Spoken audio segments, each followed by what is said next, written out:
Yes, ready, start. Since the first summit in 1960, our movement has registered many achievements to its credit. But on the issue of global nuclear disarmament, which was identified as a priority by our leaders in 1961, we have yet to make a decisive headway.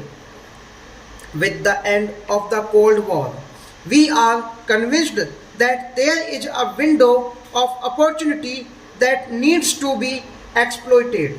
Many sections of the international community are now re-evaluating their earlier positions and becoming convinced of the merits of a phased approach for nuclear disarmament, which they considered too idealistic in 1988.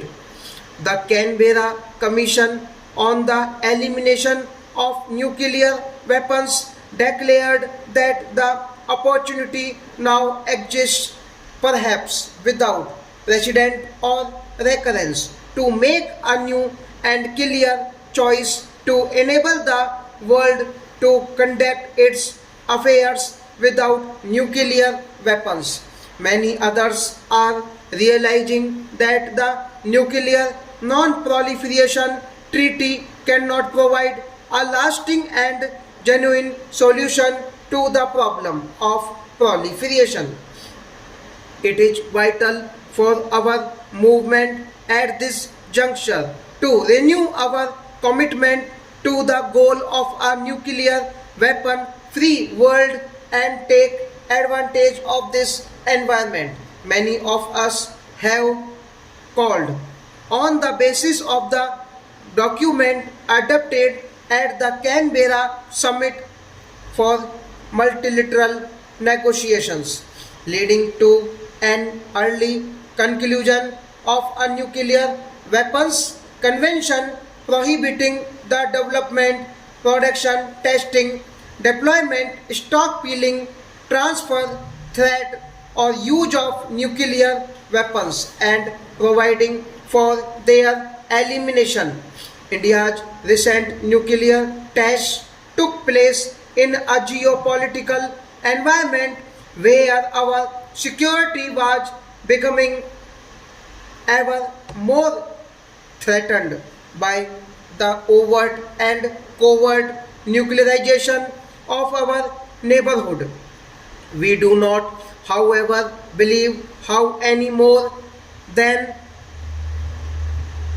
ever did before that nuclear weapons are here to stay.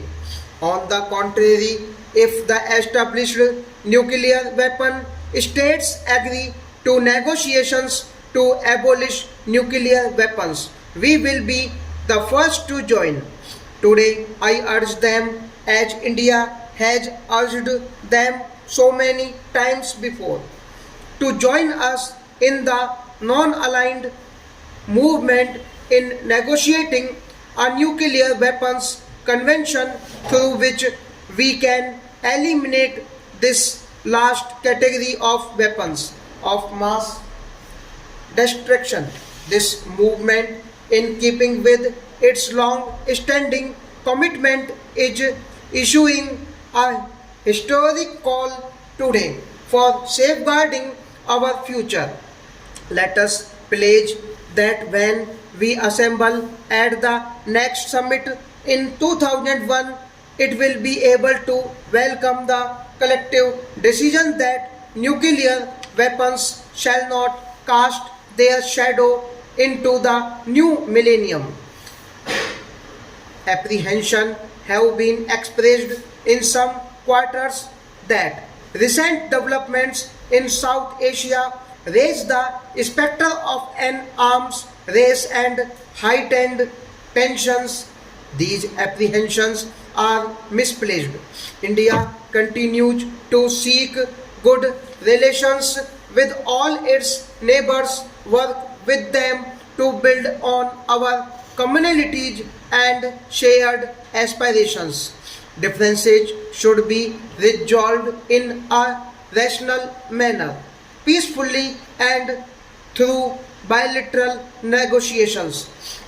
I have had a cordial meeting with the Prime Minister of Pakistan at Colombo, and our delegations have continued the dialogue here. This is not the place to air the differences in some of our positions. The Shimla Agreement, which both India and Pakistan have ratified, provides an agreed mechanism for resolving these differences amicably among ourselves. Let me say this loud and clear. There is no place for any third party involvement in this process, howsoever well intentioned. The state of Jammu and Kashmir is and will remain an integral part of India. The real problems there is one of cross-border terrorism. The international system is in which the movement must function remains beset with inequality and uncertainty. Ethnic conflict continues in Europe as well as other parts of the world. The Middle East peace process remains deadlocked. Religious fundamentalism and terrorism daily claim innocent victims in many parts of the world. Protectionism, currency speculation, and fight for capital have been a setback to the economies of many developing countries. Pressures on developing countries have intensified as the new architecture of the multilateral regime in trade, investment, development, cooperation, environment, and human rights shrinks the political space available to developing countries.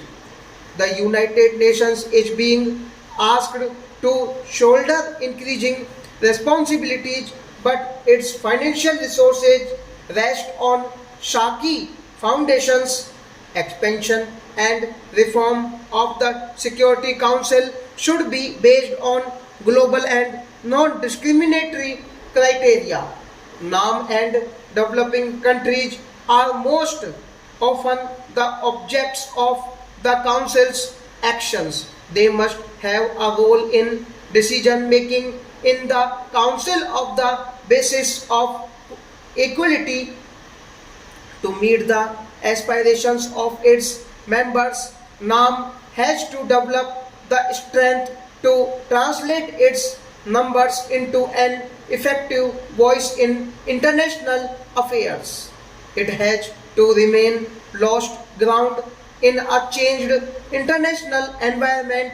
Another priority should be to set an agenda for the management of the international economy. Protectionism has returned in markets of the developed world. Trade and investment are being increasingly used to promote political objectives on labor standards, intellectual property rights, human rights, and the environment. These are defense thrown up against the recent successes of some developing countries. These members have emerged in the vanguard of international growth stock.